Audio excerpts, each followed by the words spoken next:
Good evening mga lods. Ayan, luto na yung sinaing natin mga lods, oh.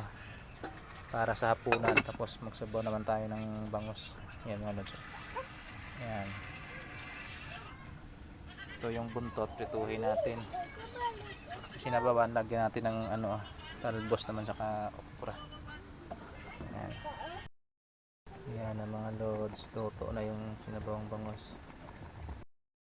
Yan mga lods, luto yung prito natin. Oh, pakainin na natin yung mga bata mga lods.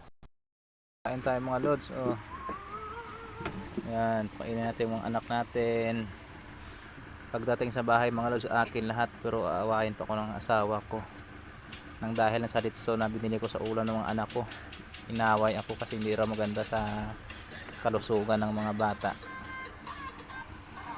Yan.